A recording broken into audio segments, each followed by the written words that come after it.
dito sa Japan? Hala, wala. Yes mga friendship, walang trash can sa kalye sa Japan. Pero ang linis no? How? People carry their basura home. Imagine mo yun sa Pinas. Imposible eh. Next, CRs nila, 5-star experience. May heated seats, bidet at sound effects pa para sa mahiyain. At ito pa, walang tip-tipan sa restos. It's considered rude. So don't insist at huwag feeling generous. And always keep your voice low in public. Bawal ang marites moments sa train.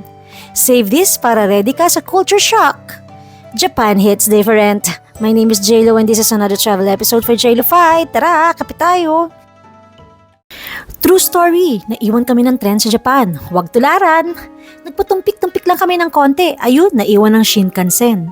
In Japan, the train waits for no one, lalo na ang Shinkansen. We saw the platform, akala namin may time pa.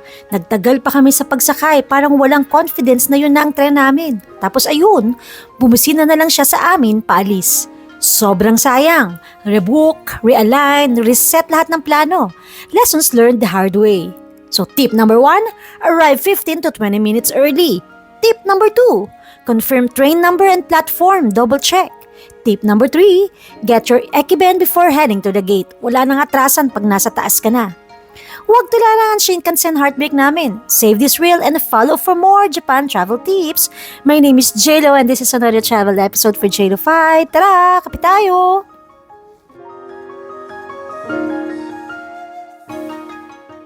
Nag-shopping ka na ba sa Japan kung saan mas mahal pa sa DV? Wait ka lang!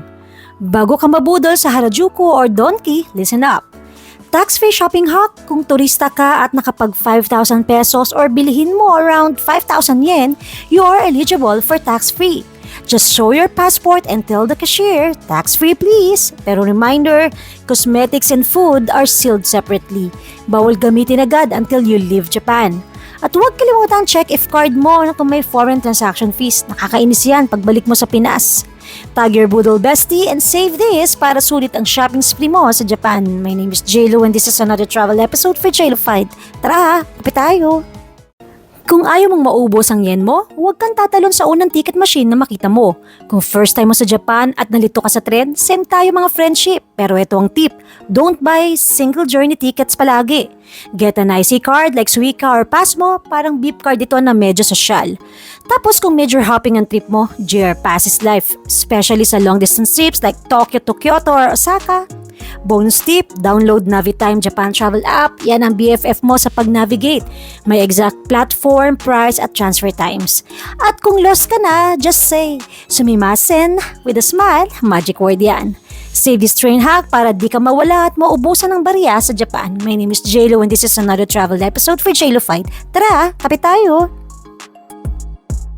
First timer sa Nara and the deer gave me trust issues. Legit na cultural experience to. Sa Nara, the deer bow before they beg. Bow ka, bow sila, tapos bigay mo yung treat. Tapos, takbo! Kasi minsan, kahit di mo na gusto magbigay, kukunin nila. Ang saya, pero medyo intense. Friendly sila, pero may pagka-assertive. May isa pang tumulak sa akin. Hindi ko sure kung galito, excited lang talaga siya. Insider tip? Wear clothes na hindi loose or flowy. Baka ma-mistake kang biskuit. Gina ka na rin ba mag-bow with the deer? Save this narrative for your Japan trip. My name is Jlo and this is another travel episode for Jlofied. Tara, kapit tayo! Wait lang, may monkeys pa day talaga sa Japan? Mga friendship, hindi ito chismis. Totoo. Sa Jikokudani Snow Monkey Park sa Nagano, legit na makikita mong nakachill lang ang mga snow monkeys sa onsen habang tayo dito sa Pilipinas ay lubog sa baha. Winter pa when we visited, kaya snow, steam, and monkeys aesthetic overload. Best time to go, December to March. Bring non-sleep boots kasi icy talaga sa trail. From Nagano Station, sakay ka sa bus to Kanbayashi Onsen, then 30-minute nature walk. Kaya mo yan mga friendship, magandang reward sa dulo. Cutie Monkeys, Onsen Edition. Kung gusto mo rin makita ang mga monkeys na mas chill pa sa'yo, save this for your Japan itinerary and follow more for more kalat but useful travel tips mga friendship. My name is Jlo and this is another travel episode for Jlofied. Tara, kapit tayo!